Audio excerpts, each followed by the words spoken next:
ನಮ್ಮ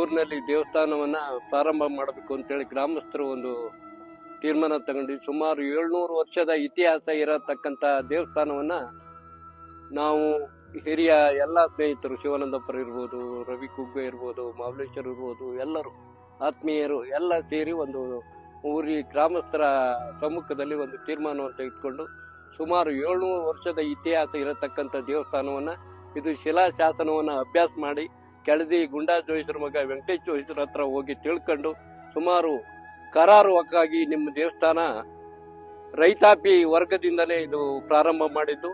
ಇದು ಒಳ್ಳೆ ಐತಿಹಾಸಿಕವಾದ ದೇವಸ್ಥಾನ. ಇವತ್ತು ಕುಗ್ವೆ ಗ್ರಾಮಸ್ಥರೆಲ್ಲ ಸೇರಿ ಇವತ್ತು ಈಶ್ವರ ದೇವಸ್ಥಾನವನ್ನ ಕಟ್ಟಿ ಬಹುಶಃ ಇದು ಬಹಳ ಪುರಾತನವಾಗಿರ್ತಕ್ಕಂತಹ ದೇವಸ್ಥಾನ, ಒಂದು ಐತಿಹಾಸಿಕವಾಗಿರ್ತಕ್ಕಂಥ ದೇವಸ್ಥಾನ. ಹಾಗಾಗಿ ಊರಿನಲ್ಲರೂ ಕೂಡ ಸೇರಿ ಒಂದು ಕಂಕಣಬದ್ಧ ರೀತಿಯಲ್ಲಿ ಸಂಘಟನೆಯನ್ನ ಮಾಡಿ ಮೇ 3, 4 ಮತ್ತು 5ನೇ ತಾರೀಕು ಲೋಕಾರ್ಪಣೆಯನ್ನ ಮಾಡ್ತಾ ಇದ್ದೀರಿ.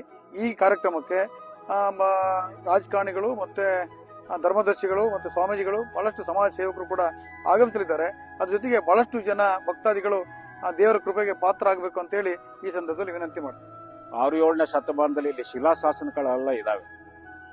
ಯಾವುದೋ ಯುದ್ಧಗಳಲ್ಲಿ ಮರಣ ಹೊಂದಿದವರು, ಅವರ ಏನು ವೀರಗಲ್ಲುಗಳು ಇವೆಲ್ಲ ಇಲ್ಲಿ ಸ್ಥಾಪನೆ ಆಗಿದಾವೆ. ಅದಕ್ಕೆ ಹೊಂದಿಕೊಂಡು ದೇವಸ್ಥಾನ ಆ ಕಾಲದಲ್ಲೇ ಇಲ್ಲಿ ಇದೆ ಅಂತ ಹೇಳಿ ಇತಿಹಾಸ ತಂದರ ಅಭಿಪ್ರಾಯ. ರಾಜಶೇಖರ್, ವಿನಯ್,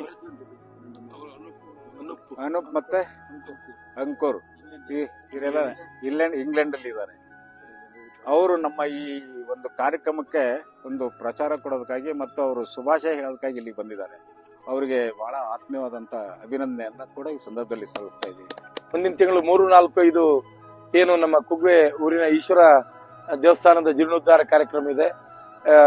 ಈ ಕಾರ್ಯಕ್ರಮದ ಹಿನ್ನೆಲೆ ಮತ್ತು ದೇವಸ್ಥಾನದ ಇತಿಹಾಸ ಹಿನ್ನೆಲೆಯನ್ನ ನಮ್ಮ ಹಿರಿಯರಾಗಿರ್ತಕ್ಕಂಥ ಟ್ರಸ್ಟ್ ನ ಅಧ್ಯಕ್ಷರು ಈಶ್ವರನಾಯ್ಕರು, ಶಿವಾನಂದಪ್ಪನವರು, ನಮ್ಮ ಗೆಳೆಯರಾಗಿರ್ತಕ್ಕಂಥ ರಾಜಶೇಖರ್ ಅವರು, ಮಾಜಿ ತಾಲೂಕು ಪಂಚಾಯತ್ ಲಿಂಗಪ್ಪನವರು, ದೂಗೂರು ಅವರು, ವಿಶ್ವನಾಥ್ ಅವರು, ಕೆರಿಯಪ್ಪ, ಕಟ್ಟಡ ಸಮಿತಿ ಅಧ್ಯಕ್ಷರು, ಉಲ್ಲಾಸ್ ಅವರು, ಈಶ್ವರ ಅವರೆಲ್ಲ ಇದ್ದಾರೆ.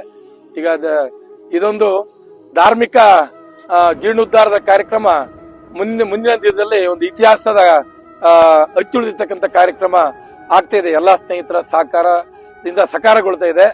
3 ಮತ್ತು 4, 5ನೇ ತಾರೀಕು ಈ ಧಾರ್ಮಿಕ ಜಾಗೃತಿ ಮುಂದಿನ ದಿನದಲ್ಲಿ ಸಾಮಾಜಿಕ ಜಾಗೃತಿಗೆ, ಶೈಕ್ಷಣಿಕ ಜಾಗೃತಿಗೆ ಇದು ಮುನ್ನುಡಿ ಆಗುತ್ತೆ ಅಂತ